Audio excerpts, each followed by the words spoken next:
Cepat, hi guys. Hai, okey. Hai guys, hari ni kita bagi sampai bersama kakak dan kita ada permainan yang indah sekali. Oh, kita kat mana ni? Air terjun. Air terjun. Oh, air ni. Kita kat mana ni, Ifan? Kita sekarang kat Terengganu. Oh, okey. Itu pada tasik.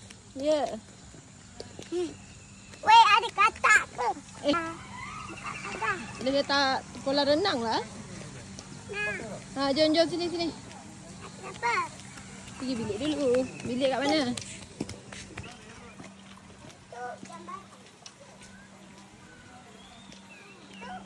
Make a U-turn. Make it U-turn apa? Awak dah sampai dah. Kejut.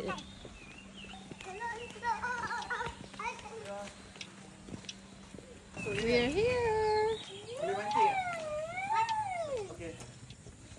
Masuk dia. Jangan nangis. Cepat pergi Ada? bilik.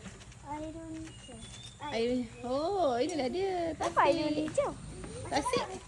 Dia reflect balik dengan daun. Hana, hi guys. Kita pergi main sini. Main. Cepatlah. Assalamualaikum warahmatullahi wabarakatuh. Ingat guys, hari ni kita ada pergi sini. Dadah. Tada. Cantik kan? Ya, cantik lah. Boleh foto? Wow. Nak pilih lah bang.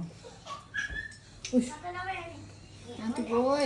Wow, Lepas sayang. nak juga tempat lain. Cantiknya. Kakak dah ada. Kat duduk mana? Hi guys. Cepatlah hi guys. Hi guys. Hari ni Ana, Aira, Numan, Ifan channel. Cok sini. Aku dah cok. This is birthday guys. Nanti nak cok berjaga. sini. Pukul 6. Jangan cok. Suka. Fashion suka. Fashion suka ke? Wah. Anda, Ifan nak tidur tu. Berani. Ya, tidur dah sekali. Kau mati luas. Cepatlah hi guys ni. Oh, cakap macam tu. Hai guys, hai. Okay, hi guys.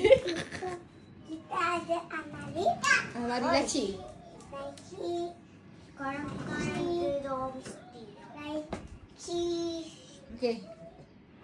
Kita tekan Mesti tak main iPad je letak dulu. Jom explore dulu apa di sini. Dah explore dah. Ni.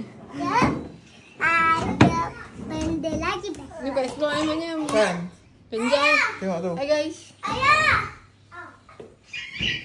Ayah. Slow je. Ayah, Ni. Wah. Oh mak kau tapi tinggi.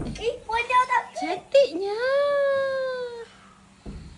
Sungguh indah ciptaan Tuhan, langit membiru, niur melambai. Kenapa bawa warna hijau? Ini dinamakan apa ini? Cantiknya snap picture. Mandi. Hati. Nak, mana boleh. Tak boleh mandi. Ambil gambar. Cheese. Hello. Dua. Dapat sikit, dapat umum. Okay, dah.